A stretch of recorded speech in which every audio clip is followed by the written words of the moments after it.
O exercíciozinho sobre forças intermoleculares. Vamos lá. O ponto de ebulição das substâncias químicas pode ser utilizado para se estimar a força de atração entre suas moléculas. Com relação a este fato, analise o gráfico abaixo e assinale as proposições verdadeiras.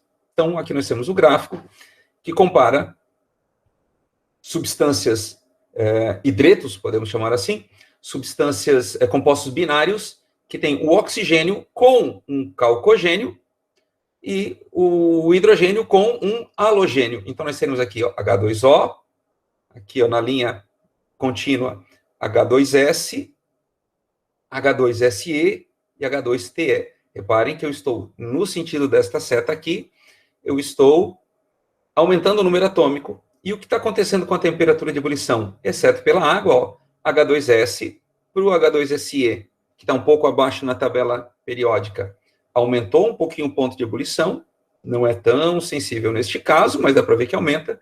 E quando troca o selênio por telúrio, que está na linha de baixo da tabela ainda, aumentou ainda mais a temperatura de ebulição. E a mesma coisa acontece quando a gente compara os halogênios, os haletos.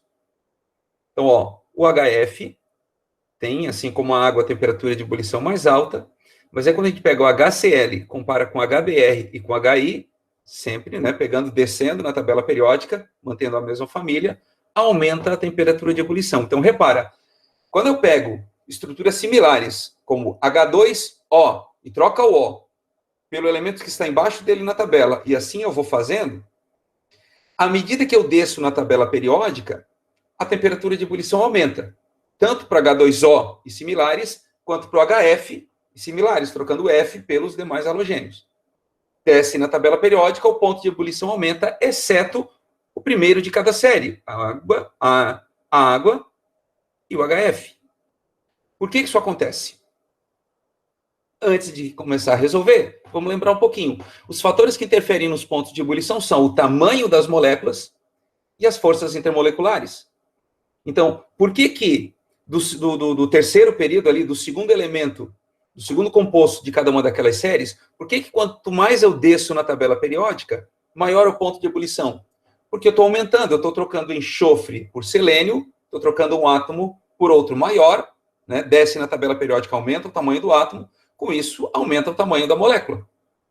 Isso vale nos dois casos, troca o cloro por bromo e o bromo por iodo, troca o enxofre por selênio e depois por telúrio. Então, estou descendo na tabela, estou aumentando o tamanho deste átomo, estou aumentando o tamanho da molécula e, com isso, o ponto de ebulição aumenta. Por que a água e o HF isso não acontece? Porque essas substâncias fazem ligações de hidrogênio, aquilo que antigamente a gente chamava de pontes de hidrogênio.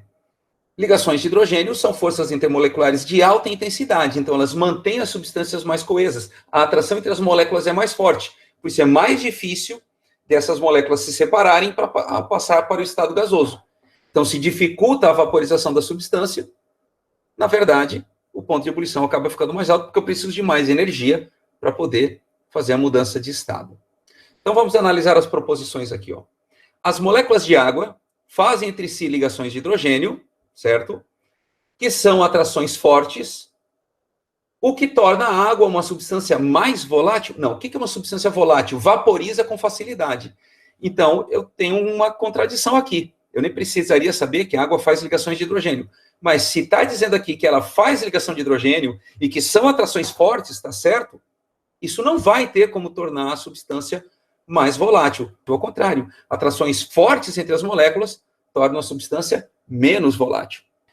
Seguindo aqui, a água e o HF têm pontos de ebulição maiores do que o que seria de se esperar ao se analisar o tamanho de suas moléculas. Exatamente, repara que à medida que eu aumento o tamanho da molécula, aumenta o ponto de ebulição.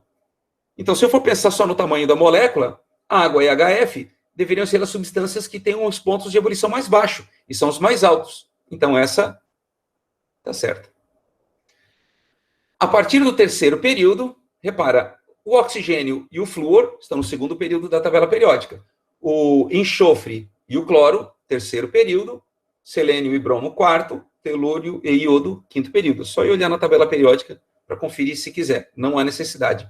A partir do terceiro período, então a partir daqui, ó, a partir do terceiro período, a partir daqui, as moléculas dos hidretos se tornam maiores, né? A gente já viu porque troca um átomo por outro maior, e os seus pontos de ebulição aumentam. Então, tá certa. Seguindo, o HF e a água apresentam forças de atração intermoleculares, características de moléculas polares, contendo átomos de hidrogênio ligados a átomos muito eletronegativos. É exatamente a definição de ligações de hidrogênio. H ligado a FON. Então, poderia ser o H ligado a flúor, como é o caso aqui, H ligado a O, e poderia ser H ligado a N, ao nitrogênio. Então, esta também está certa.